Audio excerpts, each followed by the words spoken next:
Hello students, welcome to our YouTube channel maths है ना। तो आज हम इस चैनल पे एक अनाउंसमेंट करने जा रहे हैं कि मैं आपको क्लास 10th ट्रिग्नोमेट्री का फुल कोर्स प्रोवाइड कराने जा रहा हूँ। इस फुल कोर्स में हम लोग क्या करेंगे, हम पूरी ट्रिग्नोमेट्री कवर करेंगे। और ये जो पूरी ट्रिग्नोमेट्री कवर होगी ये आपकी क्लास 10th के लिए होगी। क्लास 10th के लिए आपकी फुल ट्रिग्नोमेट्री आपकी कवर करी जाएगी, जिसमें कि जो मेन फोकस किया जाएगा वो आपका किया जाएगा एनसीईआरटी पे। एनसीईआरटी पे आपका पूरा मेन फोकस किया जाएगा। आपकी फुल एनसीईआरटी कंप्लीट करवाई जाएगी, फुल कंप्लीट करवाया जाएगा आपका एनसीईआरटी का कोर्स। एनसीईआरटी के सारे एग्जाम्पल्स, एनसीईआरटी के सारे एग्जाम्पल्स और एनसीईआरटी के सारे क्वेश्चंस। और इतना होने के बाद कुछ इंपॉर्टेंट क्वेश्चंस, इतना सब होने के बाद कुछ इंपॉर्टेंट क्वेश्चंस, और ये सब भी हो जाने के बाद कुछ, हाँ, और ये जो इंपॉर्टेंट क्वेश्चंस है वो एनसीईआरटी से भी हो सकते हैं और एनसीईआरटी के बाहर भी हो सकते हैं, ठीक है। और इसके बाद हम करेंगे प्रीवियस ईयर के क्वेश्चंस, प्रीवियस ईयर क्वेश्चंस। ये सारी चीज़ें आपकी शुरू होने वाली है हमारे यूट्यूब चैनल पे बहुत ही जल्द। तो जैसा कि आप लोग जानते हो हमारा एक नया चैनल है मैथ्स है ना। तो आप लोगों का काम क्या होगा, यहाँ पे आप लोगों का काम होगा कि आप इस चैनल को ज़्यादा से ज़्यादा सब्सक्राइब करें, वीडियोज़ को लाइक करें, जितना हो सके उतना शेयर करें ताकि हर एक बच्चे की मदद हो, ठीक है। क्लास 10th के लिए अभी ये कोर्स हम जारी कर रहे हैं, ठीक है। इसमें आपको क्या होगा, इसमें बेनिफिट क्या है, ट्रिग्नोमेट्री तो बहुत लोगों ने पढ़ा रखी है।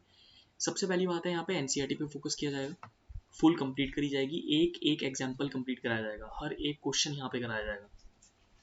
मेन जो यहाँ पे हाईलाइट है वो है कि यहाँ पे आपको नोट्स प्रोवाइड किए जाएंगे, नोट्स, और ये भी आपके फ्री नोट्स हैं, ठीक है।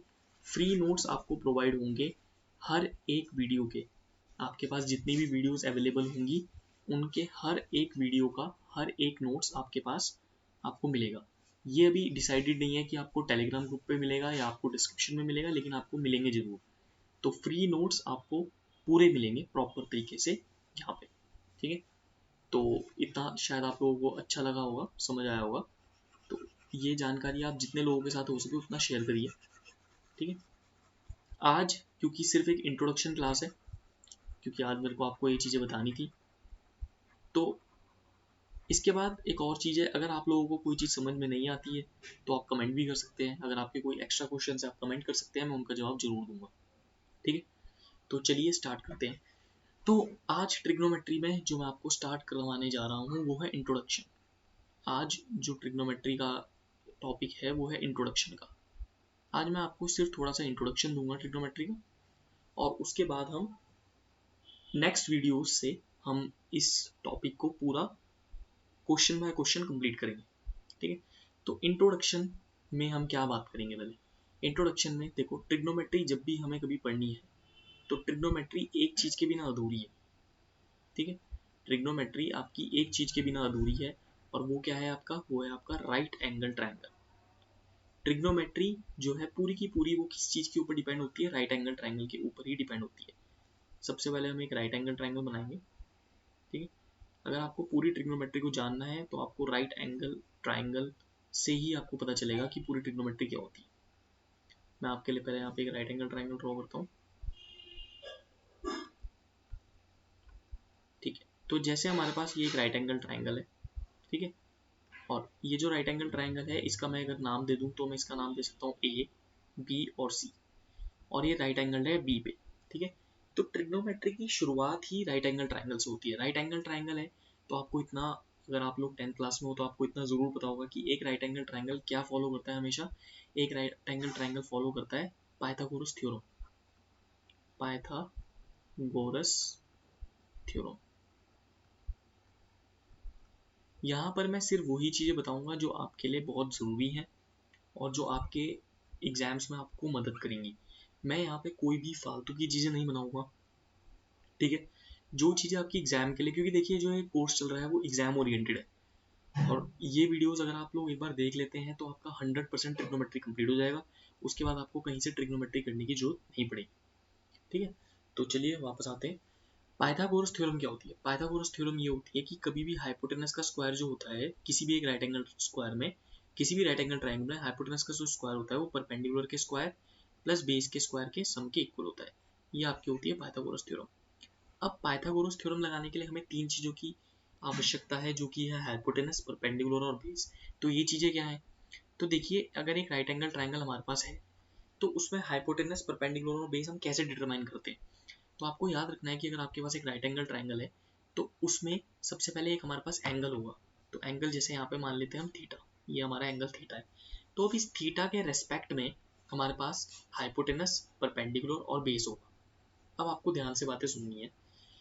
एक ट्राइंगल में जो कि सबसे बड़ी एक राइट एंगल ट्राइंगल, देखिए जब भी हम यहाँ ट्राइंगल की बात कर रहे हैं we are talking about right angle triangle, ठीक है। तो एक राइट एंगल ट्राइंगल में जो हाइपोटेनस होती है वो सबसे बड़ी साइड होती है। सबसे बड़ी साइड को जो है वो हाइपोटेनस ही बोला जाएगा हमेशा, ये कभी भी चेंज नहीं होगी। हाइपोटेनस ही हमेशा सबसे बड़ी साइड होती है ट्राइंगल की, और ये कभी चेंज नहीं होगा, ठीक है। जैसे यहाँ पे AC दिख रहा है आपको, तो यहाँ पे जो आपका हाइपोटेनस हो गया, इस वाले केस में जो आपका हाइपोटेनस हो गया है वो गया आपका AC। और AC क्यों हुआ है हाइपोटेनस? क्योंकि हाइपोटेनस को क्या बोलते हैं? Biggest side.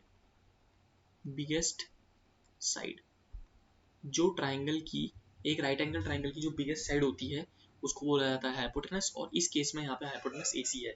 और हाइपोटेनस के साथ आपको लिखना पड़ेगा कांस्टेंट। अब इस कांस्टेंट का मतलब क्या है? इस कांस्टेंट का मतलब ये है कि हाइपोटेनस हमेशा कांस्टेंट रहता है, हाइपोटेनस कभी चेंज नहीं होता है। हाइपोटेनस कभी भी चेंज नहीं होगा किसी भी कंडीशन में। अब मैं ये बात क्यों बोल रहा हूँ कि चेंज नहीं होगा? क्योंकि देखिए जहाँ पे थीटा है ना, थीटा डिपेंड करता है, थीटा के ऊपर डिपेंड करता है कि परपेंडिकुलर क्या है और बेस क्या है। मैं आपको आसान भाषा में समझाने की कोशिश करता हूँ। मान लीजिए आपको जानना है कि परपेंडिकुलर क्या है। अब वैसे तो सबको पता है जहाँ पे 90 डिग्री बनता है वो परपेंडिकुलर है, लेकिन थीटा के रेस्पेक्ट में थीटा के एग्जैक्टली सामने वाली जो साइड होती है, थीटा के एग्जैक्टली जो सामने वाली साइड होती है उसको बोला जाता है परपेंडिकुलर। थीटा के एग्जैक्टली सामने वाली जो साइड होती है उसको बोला जाता है परपेंडिकुलर, जहाँ पे 90 डिग्री बन रहा है, ठीक है। तो इस केस में परपेंडिकुलर क्या है? AB। अच्छा, बेस क्या होता है? बेस वो होता है जहाँ पे थीटा, देखिए जिन दो साइड्स पे थीटा रिसाइड करता है, देखिए जैसे कि ये थीटा बन रहा है तो थीटा यहाँ पे, थीटा का बेस देखना है आपको। तो देखिए थीटा का जो बेस है वो तो BC है ना। थीटा तो इस BC के, देखिए हाइपोटेनस, देखो थीटा जो है हाइपोटेनस का सहारा तो हमेशा लेगा ही लेगा, लेकिन हाइपोटेनस के साथ किस साइड को मिला के आपका जो एंगल है वो बन रहा है थीटा, तो हाइपोटेनस की साइड तो ये रही, लेकिन यहाँ पे जो बेस है इस साइड को मिला के ही तो थीटा का एंगल डिसाइड होगा, ठीक है। या फिर आप आसान भाषा में और समझ सकते हो कि परपेंडिकुलर तो सामने वाली साइड हो गई, हाइपोटेनस हमेशा कांस्टेंट रहता है, तो जो बची हुई साइड है वो बेस है, यानी कि यहाँ पे BC जो है वो बेस है। और बेस आपको वैसे ही पता चल जाएगा, थीटा जिस एंगल पे बनता है, मतलब थीटा जहाँ पे रिसाइड करता है उसको बेस बोला जाता है, ठीक है। Clear enough? तो ये आपका थीटा हो गया, ठीक है। थीटा, थीटा आपका यहाँ पे था, देखो थीटा इस बार आपका यहाँ था ऐसे। तो इस थीटा के लिए परपेंडिकुलर मैंने क्या बोला, जो सामने वाला होता है, और बेस जहाँ पे थीटा रहता है, ठीक है। क्योंकि हाइपोटेनस तो कांस्टेंट है ना, हाइपोटेनस तो कभी चेंज होगा ही नहीं, ठीक है। इतना समझ में आ गया? अच्छा, अब मैंने ये क्यों बोला था कि हाइपोटेनस कांस्टेंट है और बेस और परपेंडिकुलर चेंज हो सकता है? वो मैंने इसलिए बोला था कि मान लो यही ट्राइंगल है, यही सेम ट्राइंगल है, ठीक है, इसी सेम ट्राइंगल की बात करते हैं। मान लो इस बार मैं बोल दूं कि थीटा यहाँ पे है, ये इस बार मैं थीटा की पोजीशन चेंज करते हैं यहाँ पे कर दूं, ठीक है। तो इस बार इस केस के लिए क्या होगा? अगर मैं थीटा की पोजीशन चेंज कर दूं तो इस केस के लिए क्या होगा? इस केस के लिए आप ये बोल सकते हो कि थीटा जो है, जो मैंने अभी बताया था कि जो सामने वाली साइड होती है वो क्या होती है? परपेंडिकुलर। तो यानी इस वाले केस में ये तो केस 1 हो गया, तो आपके पास केस 1 हो गया। तो अगर मैं यहाँ पे केस 2 की बात करूँ, यहीं पे लिख लेते हैं, अगर मैं यहाँ पे केस 2 की बात करूँ तो जो हमारे पास परपेंडिकुलर है इस बार, परपेंडिकुलर, तो जो हमारे पास परपेंडिकुलर है वो कितना हो जाएगा? वो जाएगा आपके पास BC। क्यों होगा BC? क्योंकि इस बार थीटा जो है वो AB और AC लाइन के बीच में बन रहा है, यानी थीटा यहाँ पे एंगल A पे है, एंगल A जो है वो डिनोट कर रहा है थीटा को। थीटा के एग्जैक्टली अपोजिट वाली साइड या फिर सामने वाली साइड बोल सकते हो आप, उसको क्या बोलते हैं? परपेंडिकुलर। अच्छा, मैंने अभी थोड़ी देर पहले बताया था कि हाइपोटेनस तो हमेशा कांस्टेंट ही रहेगा, तो हाइपोटेनस क्या है यहाँ पे? हाइपोटेनस है यहाँ पे AC, क्योंकि हाइपोटेनस हमेशा बिगेस्ट साइड ही रहती है, हाइपोटेनस कभी चेंज होता ही नहीं। अच्छा, और हमारे पास बेस क्या रहेगा? तो आप सीधा बोल दोगे सर जो बची हुई साइड होती है उसको बेस बोलते हैं, या फिर थीटा कहाँ, कौन दो साइड्स को मिला के थीटा का एंगल बन रहा है? AB और AC, AC तो हाइपोटेनस है तो AB जो होगा वो क्या हो जाएगा? बेस हो जाएगा, ठीक है। तो थीटा जिस साइड पे लाई करेगा वो साइड क्या हो जाएगी? आपकी बेस हो जाएगी। क्लियर है? तो अब आपको ये पता चल गया होगा कि एक राइट एंगल ट्राइंगल क्या होता है। एक राइट एंगल ट्राइंगल वो होता है जिसमें एक एंगल 90 डिग्री का हो। राइट एंगल ट्राइंगल में हमेशा पाइथागोरस थ्योरम अप्लाई होगी। That means hypotenuse square will always be equal to perpendicular square and base square. ठीक है, यहाँ पे मैंने आपको ये बता दिया कि हाइपोटेनस हमेशा कांस्टेंट रहता है, बेस और perpendicular according to theta change होते रहते हैं। इतना आप लोगों को क्लियर है? अगर इतना क्लियर है तो हम थोड़ा सा और आगे चलते हैं और मैं अब बात करूंगा ट्रिग्नोमेट्रिक रेशियोज की। थोड़ा सा आगे और चलेंगे और हम बात करेंगे ट्रिग्नोमेट्रिक रेशियोज की। ट्रिग्नोमेट्रिक रेशियोज, ठीक है। तो ट्रिग्नोमेट्रिक रेशियोज में जब आपने ये जान लिया है कि जो पूरी ट्रिग्नोमेट्री है वो राइट एंगल ट्राइंगल के ऊपर ही चलती है, तो अब ट्रिग्नोमेट्रिक रेशियोज में क्या जानना है? ट्रिग्नोमेट्रिक रेशियोज में आपको ये जानना है कि हमारे पास जो 10th क्लास की ट्रिग्नोमेट्री है उसमें 6 ट्रिग्नोमेट्रिक रेशियोज हैं। ठीक है, तो सबके नाम लिखते हैं करके। जो पहला ट्रिग्नोमेट्रिक रेशियो है वो है साइन थीटा, जो दूसरा है वो है आपके पास कॉस थीटा, जो तीसरा है वो है आपके पास टेन थीटा, जो चौथा है वो है आपके पास कॉट थीटा, जो पांचवा है वो है आपके पास सेक थीटा, और जो सिक्स्थ वाला है वो है आपके पास कॉसेक थीटा। कॉसेक थीटा, ये 6 आपके पास ट्रिग्नोमेट्रिक रेशियोज है। अच्छा, अब ये 6 आपको याद कर रहे हैं और सिर्फ ये 6 ही याद करने हैं और इसी के ऊपर पूरी ट्रिग्नोमेट्री खत्म हो जाएगी। Sine cos tan cot sec cosec, अगर आप इसी सीक्वेंस में याद करोगे तो आपके लिए ज़्यादा बढ़िया है। सबसे पहले हम इनके फॉर्मूले उसके बारे में जानते हैं कि इनके फॉर्मूले क्या होते हैं। तो आपको याद रखना पड़ेगा कि जो साइन थीटा है उसका जो फॉर्मूला होता है वो होता है परपेंडिकुलर अपॉन हाइपोटेनस। ये होता है साइन थीटा का फॉर्मूला। जो कॉस थीटा का फॉर्मूला होता है वो होता है बेस अपॉन हाइपोटेनस। इसलिए मैंने सबसे आपको पहले परपेंडिकुलर हाइपोटेनस और बेस बता दिया था, क्योंकि परपेंडिकुलर हाइपोटेनस बेस के ऊपर ही trigonometric ratios based. Sine theta होता है P upon H, cos theta होता है बी अपॉन एच, जो टेन थीटा होता है वो आपके पास होता है पी अपॉन बी, यानी परपेंडिकुलर अपॉन बेस। इसके बाद जो आपके पास कॉट थीटा होता है वो आपके पास होता है बी अपॉन पी, यानी base upon perpendicular. Sec theta जो होता है आपके पास होता है एच अपॉन बी, और जो कॉसेक थीटा होता है वो आपके पास होता है एच अपॉन बी। ये आपके पास 6 के 6 ट्रिग्नोमेट्रिक रेशियोज होते हैं जिनके फॉर्मूले ये हैं जो आपको याद करने पड़ेंगे। अच्छा, याद करने के लिए कोई शॉर्ट ट्रिक या फिर इनसे कुछ कंक्लूजन निकल सकता है, हाँ या ना? तो जरूर, बिल्कुल, सब कुछ है हमारे पास। तो अगर आपको ये शॉर्ट में याद करने हैं तो आप, अगर आपने कहीं पहले पढ़ा हो तो आपको याद होगा, नहीं पढ़ा तो मैं बताता हूँ। आपको ये याद रखना है पंडित बद्री प्रसाद, और उसके नीचे लिखना है हर हर भोले। ठीक है, पंडित बद्री प्रसाद हर हर भोले। अगर आप इतना ही याद कर लेते हो तो आपको सारे ट्रिग्नोमेट्रिक रेशियो याद हो जाते हैं विद फॉर्मूला। कैसे? आप ये बॉक्स बनाइए, ऐसे करिए, ऐसे करिए, ऐसे करिए। तो जो ये पहला है ये आपका साइन हो जाएगा, ये जो दूसरा है वो आपके पास कॉस हो जाएगा, ये तीसरा है जो आपके पास टेन हो जाएगा।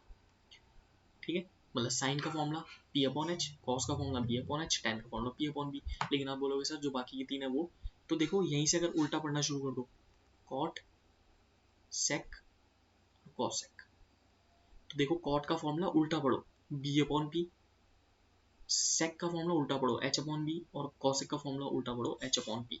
ठीक है, तो आप इसी टेबल से, मतलब ये जो छोटी सी टेबल मैंने आपके लिए बना दी है, इसी टेबल से आप याद कर सकते हो कि साइन कॉस और टेन का, sine cos tan cot sec cosec का फॉर्मूला क्या होता है। तो अभी तक तो आपको खुद पता ही चल गया होगा, अगर नहीं पता चला है तो मैं बताता हूँ कि ऊपर वाले जो ट्रिग्नोमेट्रिक रेशियोज हैं उससे भी हमारे पास एक कंक्लूजन आता है बहुत ही अच्छा सा। ठीक है, वो कंक्लूजन क्या आता है देख लो। वो कंक्लूजन ये आता है कि जो साइन है और कॉसेक है वो आपस में रेसिप्रोकल है। देखो कैसे, चेक करो। ये देखो साइन का फॉर्मूला और कॉसेक का फॉर्मूला। साइन का फॉर्मूला है पी अपॉन एच, तो कॉसेक का है एच अपॉन बी। कॉस का चेक करो, कॉस का है बी अपॉन एच, तो सेक का है एच अपॉन बी। और टेन का चेक करो, टेन का है पी अपॉन बी, तो कॉट का है बी अपॉन बी। तो इससे हमें ये पता चलता है कि साइन और कॉसेक ये दोनों आपस में रेसिप्रोकल हैं, मतलब ये दोनों एक दूसरे के रेसिप्रोकल हैं। कॉस और सेक और टेन और कॉट ये सब आपस में क्या है, रेसिप्रोकल है एक दूसरे के। तो इसी को कंक्लूजन बना के हम नेक्स्ट अपने नोट्स में लिख सकते हैं। कैसे? ठीक है, ये तो आपको यहाँ से समझ आई है और आप इस टेबल से भी देख सकते हो। देखो साइन कॉस टेन है, तो देखो कॉट तो उसी का उल्टा है ना, तभी तो हम उसका उल्टा पढ़ रहे हैं। देखो तभी तो मैंने ऐसे बोला, जब आपको टेन पढ़ना है तो आप पढ़ो पी अपॉन बी, जब आपको टेन पढ़ना है तो आप पढ़ो पी अपॉन बी, जब आपको कॉट पढ़ना है तो आप पढ़ो बी अपॉन बी, मतलब नीचे से ऊपर। ठीक है, तो आप एक छोटा सा टेबल याद कर लोगे तो आपको याद आ जाएगा। इसके बाद कुछ जो इंपॉर्टेंट कंक्लूजन्स हैं, सम